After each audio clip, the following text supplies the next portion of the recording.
আমরা মেয়েরা এমনই, কিছু কাজ করার আগে ভাবি এক, হয়ে যায় আরেক। হ্যালো এভরিওয়ান, আসসালামু আলাইকুম। সবাইকে ওয়েলকাম জানাচ্ছি আমার নতুন আরেকটি ব্লগ ভিডিও দেখার জন্য। আশা করছি কাছে দূরে, দেশ এবং দেশের বাইরে যে প্রান্ত থেকেই আজকে আমার নতুন আরেকটি ব্লগ ভিডিও দেখছেন না কেন, আল্লাহর অশেষ রহমতে সবাই বেশ ভালো আছেন। আমি বিথি, আলহামদুলিল্লাহ আমিও খুব ভালো আছি পরিবার পরিজন নিয়ে। আলহামদুলিল্লাহ অবশেষে কিন্তু বৃষ্টির দেখা মিলেছে। তো গত 2 দিন ধরে কিন্তু আমাদের এখানে সন্ধ্যার পরই প্রচুর বৃষ্টি হচ্ছে, আর একদম আকাশে দেখতে পাচ্ছেন বিদ্যুতের মতো চমকাচ্ছে, চারপাশটা এত বাতাস। আর এরপর কিন্তু মুষলধারে বৃষ্টি হয়েছে। মনে হচ্ছে যে দুনিয়া সব কিছু মহান আল্লাহ পাক একেবারে ঠান্ডা করে দিয়েছেন। আমি কিন্তু বৃষ্টি দেখে সহ্য করতে না পেরে বারান্দাতে একটু ভিজতে নেমেছিলাম, কিন্তু এত ঠান্ডা পানি আর শিলাবৃষ্টি এত শীতে ধরে গিয়েছে। অবশেষে কিন্তু বৃষ্টির পানিতে আমি আর গোসলই করতে পারিনি। তো যাই হোক, আল্লাহ পাকের কাছে হাজারো কোটি শুকরিয়া। আর এই বৃষ্টি দেখে আমি কিন্তু 2 রাকাত শুকরানার নামাজ পড়ে নিয়েছি, যে আল্লাহ স্বস্তি দিয়েছেন। প্রত্যেকটা জায়গাতে এখন শুনতে পাচ্ছি যে বৃষ্টি হচ্ছে। তো যাই হোক, মহান আল্লাহ পাককে ডাকার মতো ডাকলে তিনি ঠিকই তার প্রতিটা বান্দার কথা কিন্তু শোনেন। তো এটা হচ্ছে তার পরের দিন সকালবেলার ভিডিও। তো একদম খুব শান্তিময় একটি সকাল, তেমন একটা গরম নেই। এরপর এই যে উঠে আমি কিন্তু অনেকগুলো রুটি বেলে নিয়েছি, আর সেখান থেকে জবার আব্বু ওরা দেখা যায় বাবা মেয়ে খেয়ে তারপর আর কি চলে গিয়েছে। মেয়েকে স্কুলে দিয়ে তারপর ওর বাবা ওই দিক দিয়ে অফিসে চলে যাবে। আমি চায়ের পাতিলে চা বসিয়ে দিলাম। নীলু আক্তার আইডি থেকে আপু অনেকদিন আগে আমাকে কমেন্ট করেছিল আমার এই চায়ের পাতিলাটা কত সিএম। তো আসলে যেহেতু এখন চায়ের পাতিলার স্টিকারটা উঠে গিয়েছে, আমি আসলে ভুলে গিয়েছি, যদিও এটা 1 মাস আগে আমি কিনেছি, তবে বেশি সম্ভবত এটা 18 সিএমই হবে আপু। তো যাই হোক, হয়তো বা অনেক আপুদের অনেক প্রশ্ন থাকেন, যদিও প্রশ্নগুলো আমি সময় সুযোগের কারণে ঠিকমতো দিতে পারছি না, তার জন্য আমি আন্তরিকভাবে দুঃখিত। আমি নাস্তা করে তারপর আমি অফ ক্যামেরাতে আজকে পুরো বাসাটা খুব সুন্দর করে গুছিয়ে নিয়েছি। রাতের বেলা বৃষ্টি হয়েছিল, তো সেটা কিন্তু অফ ক্যামেরাতে আমি দেখা যায় পুরো বারান্দাটা ক্লিন করে নিয়েছি। আর বাসাটা গুছানোর পর এত শান্তি লাগছিল। তো এরপর আমি কিন্তু ওই যে বেড়ানোর পর যে কাপড় চোপড়গুলো ছিল ওগুলো ধুতে দেখেন এক গাদা কাপড় চোপড় জমা হয়ে গিয়েছে। এখন এগুলো একটা করে ভাঁজ করতে আমার যে কি কষ্ট হচ্ছে সেটা আর বলে বোঝাতে পারবো না। একবার ভেবেছিলাম যে সবগুলো কাপড় ধরে লন্ড্রিতে দিয়ে আসি, সবগুলো কাপড় একেবারে লন্ড্রি করে তারপর আর কি রেখে দেব। তবে এখন আবার নিচে যাওয়া আরেকটা প্যারার কাজ, এরপর কিচেনে কিন্তু অনেকগুলো কাজ বাকি রয়ে গিয়েছে। তবে আজকে বারান্দা আর খাবার রুম আর 2টা বেডরুম এইগুলো কিন্তু আজকে আমি আগেই করে ফেলেছি। একদম ঘরটাও অফ ক্যামেরাতে মফ করে নিয়েছি। তো মোটামুটি কিন্তু ঘরের অনেক কাজ শেষ হয়ে গিয়েছে। একা হাতে যেহেতু সংসারের কাজগুলো করে থাকি, তো দেখা যায় কি আমার কিন্তু কাজের কোনো কমতি নেই, আমার কিন্তু প্রচুর কাজ করতে হয়। যদিও এই কাজগুলো করতে গিয়ে আমার শরীরের উপর কিন্তু অনেকটা ধকল পড়ে, তবে রেস্ট করে কাজ করার মতো সুযোগ কিন্তু আমার নেই। সকালবেলা ঘুম থেকে ওঠার পর একটানা কিন্তু আমাকে কাজ করতেই হয়। হয়তো বা দুপুরের দিকে একটু যখন সুযোগ পাই তখন দেখা যায় আমি আমার নিজের ভিডিওর কাজগুলো নিয়ে ব্যস্ত থাকি। এভাবেই চলে যাচ্ছে একের পর এক আমার প্রতিটা দিন। তো এই তো আমি ওই কাপড় চোপড়গুলো আলমারিতে রেখে দিলাম, আর চাদরগুলো ভাঁজ করে এই তো চাদরগুলো যেখানে রাখি সেখানে রেখে দিচ্ছি। আমি অনেক আপুদের কমেন্ট করতে পারি না, আমার প্রিয় আপুরা অনেক মন খারাপ করেন। তো যাই হোক, আজকে আমি কয়েকজন আপুর কমেন্ট পড়ব। তার আগে আমার সকল প্রিয় আপু ভাইয়া আঙ্কেল আন্টি এবং ছোট সোনামণিদেরকে জানাচ্ছি, যারা ভিডিওটি ক্লিক করেছেন কিন্তু এখনও পর্যন্ত একটি লাইক দেননি, প্লিজ একটি লাইক দিয়ে ভিডিওটি কন্টিনিউ করবেন। এবং যারা নতুন আজই আমার চ্যানেলে প্রথম ভিজিট করেছেন, যদি ভিডিওর কোথাও কোনো অংশ আপনার কাছে এতটুকু ভালো লেগে যায় আর আপনি যদি এই লাইফস্টাইল ব্লগগুলো দেখতে ভালোবাসেন, চাইলে আমার চ্যানেলটি সাবস্ক্রাইব করে আমার পাশে থেকে যেতে পারেন।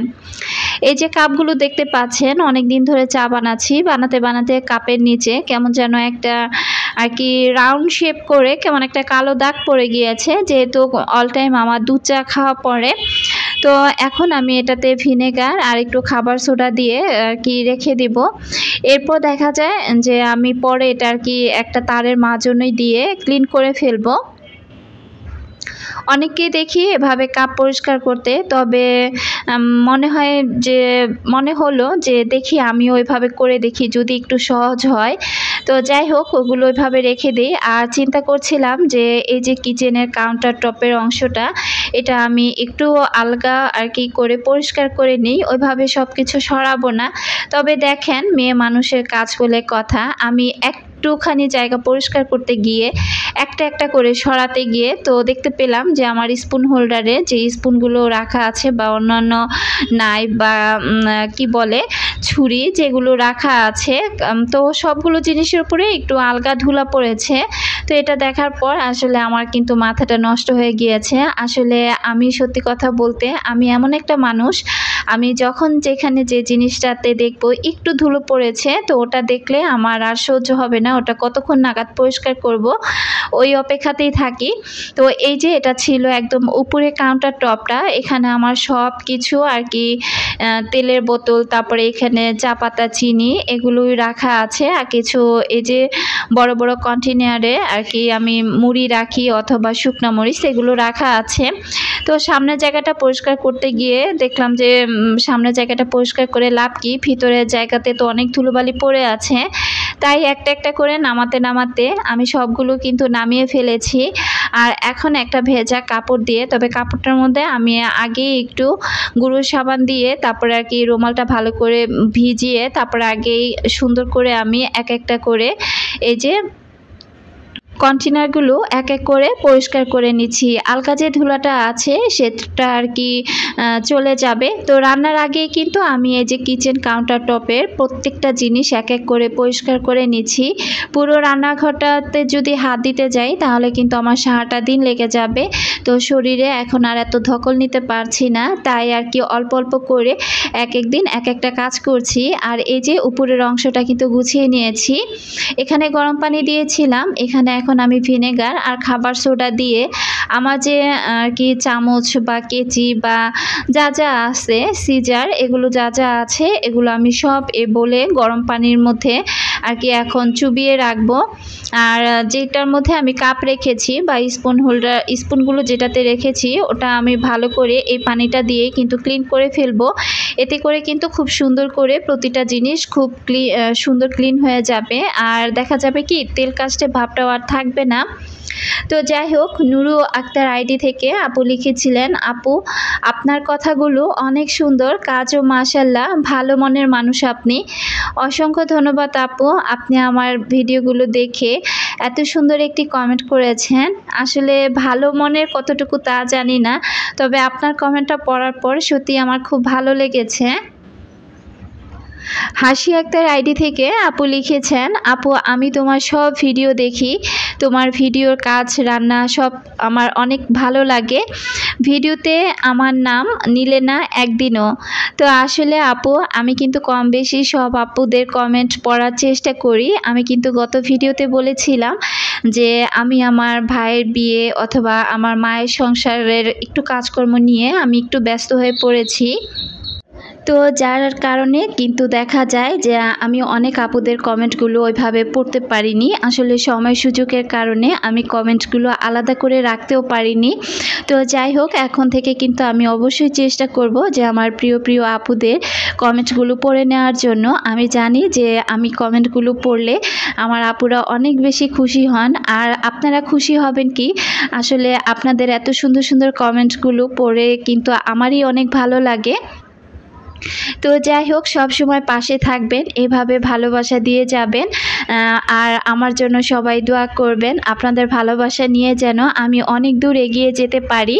তো আমি কিন্তু কথা বলতে বলতে এই যে দেখেন ঝুড়িটা ধুয়ে নিয়েছি। আর এই পানিটা দিয়ে না ঝুড়িটা ধুলে কিন্তু অনেক পরিষ্কার হয়। ভিনেগার আর খাবার সোডার কিন্তু আলাদা একটা গুণই আছে। আর এখানে কিন্তু আমি একটু ভিম লিকুইড দিয়েছিলাম। এখানে যে যদিও অনেক তেল কাস্টে হয়নি, তারপরে আলগা যে তেল কাস্টেটা হয়েছে সেটা কিন্তু খুব সহজেই উঠে গিয়েছে। আমাকে যে একটা খুব জোরাজুরি করে ঘষা মাজা এগুলো কিন্তু করতে হয়নি।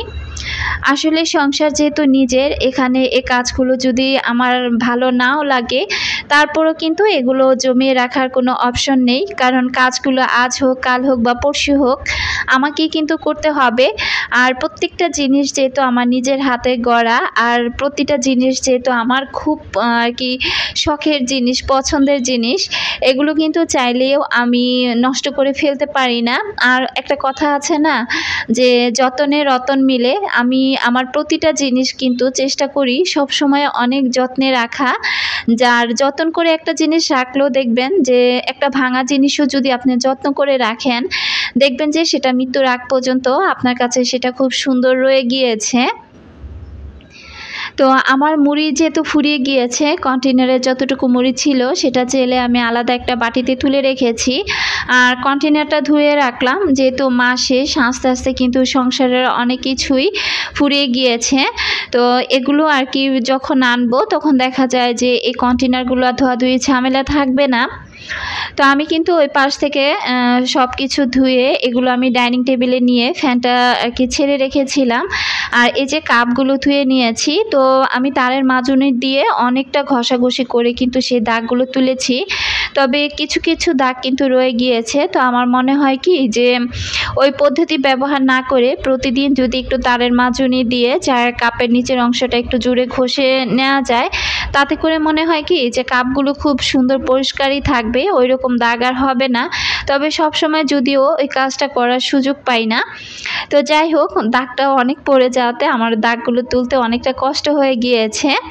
তো এরপর আমি যে চামচগুলো যেখানে রাখার দরকার আর কি আলাদা আলাদা করে, যেগুলো ভাতের চামচ বা তরকারি চামচ, সে চামচগুলো আমি এক সাইডে রাখছি, আরেক পাশে আর কি নাইফ, তারপরে আমার যে হ্যান্ড উইক্স, তারপরে আলু মেশার যা যা আছে ওগুলো আরেক পাশে রাখছি। আর কি আমি এইটার মধ্যে যেহেতু প্রায় 4-5টা তাক আছে আর কি ভাগ ভাগ করা আছে, তো ওই জায়গাগুলোর মধ্যে না আমি এক এক জায়গায় এক একভাবে সব কিছু রেখে দিচ্ছি, জানি একটা জিনিস আরেকটায় চলে না যায়।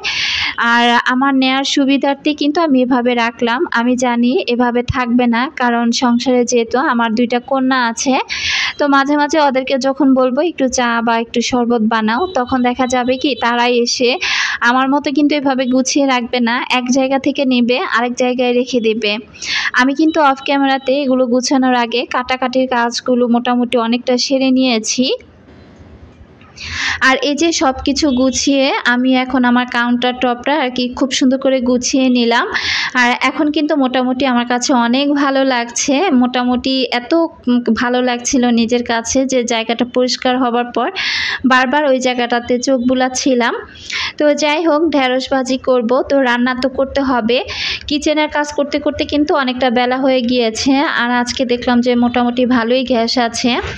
তো এখানে আমি ভাতটা আগেই চড়িয়ে দিয়েছি, মোটামুটি ভাতটা হয়ে যাবে এই ঢেঁড়স কাটাকাটি করতে করতে। আর বাকি যে কাটাকাটিগুলো ওগুলো আমি বটির সাহায্যে আর কি কেটে নিয়েছি। মাছটাও অফ ক্যামেরাতে আমি ধুয়ে লবণ মেখে রেখে দিয়েছি। প্রতিটা কাজ যদি আমার আপুদের সাথে শেয়ার করতে যাই তাহলে দেখা যায় যে ভিডিওটা কিন্তু অনেক বড় হয়ে যায়। ইদানিং এমনিতেও আমার ভিডিওগুলো বড় হয়ে যাচ্ছে। আমার প্রিয় আপুদেরকে বলবো, যদি আপনাদের দেখতে কষ্ট হয় অবশ্যই আপনারা কমেন্ট বক্সে কমেন্ট করে জানাবেন, আমি ভিডিওগুলো আরও ছোট করার চেষ্টা করব। আসলে সংসারে কাজের তো শেষ নেই, কাজ করতে গেলে সারাদিনের কাজকর্ম যদি শেষ করি দেখা যাবে যে একটা পূর্ণ দৈর্ঘ্য বাংলা ছায়াছবি হয়ে যাবে, তারপরে যেন ঘরের কাজই শেষ হবে না। তো এই হলো অবস্থা। এখানে এই যে মিষ্টি কুমড়ার কিছুটা অংশ দেখতে পাচ্ছেন, গতকালকে যে রান্না করেছিলাম বাকি অংশটা আমি এভাবে চাকচাক করে কেটে নর্মাল ফ্রিজে রেখে দিয়েছিলাম। তো মিষ্টি কুমড়োটা আর কি আমি এখন ভেজে নেব। ওখানে আমি হলুদের গুঁড়া, মরিচের গুঁড়া, লবণ আর আদা রসুন দিয়ে আর কি মাখিয়ে নিয়েছি। আর এপাশে আর কি আমি ট্যাংরা মাছ ভুনা করব। তো তেলটা যেহেতু ফ্রাই প্যানে গরম হয়ে গিয়েছে, তো এখন আমি একটা একটা করে সবগুলো মিষ্টি কুমড় দিয়ে দিলাম। আর গ্যাস থাকলে কিন্তু মোটামুটি রান্না করতে সময় লাগে না, খুব দ্রুতই রান্নাটা হয়ে যায়। তো আমি আবার মিষ্টি কুমড়টা একটু ঢেকে দিলাম, এতে করে তাড়াতাড়ি মিষ্টি কুমড়টা সিদ্ধ হয়ে যাবে। আর এপাশে যেহেতু আমি খুব অল্প পরিমাণে মাছ ভুনা করব, তো তার জন্য অল্প করে পেঁয়াজ দিয়েছি, এরপর আদা রসুন দিয়ে দিলাম, কাঁচামরিচ দিয়ে দিলাম। এখন আমি হলুদের গুঁড়া, মরিচের গুঁড়া, ধনিয়ার গুঁড়া, লবণ সব কিছু কিন্তু আমি দিয়ে দেব। আমার প্রিয় আপুরা যখন ভিডিও দেখে এত সুন্দর সুন্দর কমেন্ট করেন, বিশ্বাস করেন আমার যে কতটা ভালো লাগা কাজ করে, আমার কাছে তখন মনে হয় যে হ্যাঁ, আমি একজন সার্থক হয়তোবা ইউটিউবার। যদিও আমার চ্যানেলটি খুব ছোট, তেমন একটা বড় চ্যানেল না, আর আমি হয়তোবা তেমন ভালো কোনো ভিডিও হয়তোবা মেক করতে পারি না। তারপরেও যে আপনারা ভালোবেসে প্রতিনিয়ত এভাবে আমাকে সাপোর্ট করেন, আমাকে উৎসাহ দিয়ে আমার ভিডিওগুলো দেখেন, সুন্দর সুন্দর কমেন্ট করেন, তো সত্যি আপনাদেরকে ধন্যবাদ দিলেও অনেকটা ছোট হয়ে যাবে। তো আমার মনের স্থল থেকে সব সময় আমার প্রিয় আপুদের জন্য অনেক অনেক ভালোবাসা রইল। আর এপাশ থেকে এই যে আমি মশলাটা ভালোভাবে কষিয়ে ট্যাংরা মাছটা না ভেজে কিন্তু দিয়ে দিলাম। আসলে এই মাছটা এত স্বাদ ছিল, তো আসলে আমি ভাজতে চাইনি এই কারণে। তো আমি মাছটা দিয়ে কিন্তু খুব আর কি জোরে যে নাড়াচাড়া করব সেটা কিন্তু করিনি, কারণ ওইভাবে নাড়াচাড়া করতে গেলে মাছটা কিন্তু ভেঙে যাবে। এরপরে এখানে আমি টমেটোটা দিয়ে আমি অফ ক্যামেরাতে প্রায় 4-5 মিনিটের মতো ভালোভাবে কষিয়ে নিয়েছি। এরপর একবার এই পানিটা দিয়ে দিয়েছি। তো যে পানিটা দিয়েছি এই পানিটা দিয়ে মাছ রান্না পুরোটা হয়ে যাবে। আর মিষ্টি কুমড়োটা আমার ভাজা হয়ে গিয়েছে। এখানে এখন আমি ঢেঁড়সটা ভাজি করে নিচ্ছি। তবে ঢেঁড়স ভাজিটা আজকে আর ডিটেলস শেয়ার করব না, তো এর মধ্যে কিন্তু কারেন্টটা চলে গিয়েছিল, তাই ওইভাবে আর বাকি কিছু শেয়ার করলাম না। আজকেও কিন্তু ভিডিওটি অনেক বড় হয়ে গিয়েছে। তো আমার প্রিয় আপুদেরকে ওই যে আবারও বলছি, যদি আপনাদের এত বড় ভিডিও দেখতে কষ্ট হয়, চাইলে আপনারা কমেন্ট বক্সে কমেন্ট করে জানাতে পারেন, আমি অবশ্যই চেষ্টা করব ভিডিও ছোট করার জন্য। আর এপাশ থেকে আমার মাছ ভুনাটাও হয়ে গিয়েছে, একটু ঝোল ঝোল রেখেছি যেহেতু 2 বেলা আমরা খাবো। তো এই তো আমার সকল রান্না বান্না শেষ, আর আমি আজকের মতো এখান থেকে বিদায় নিচ্ছি। আল্লাহ হাফিজ, আসসালামু আলাইকুম।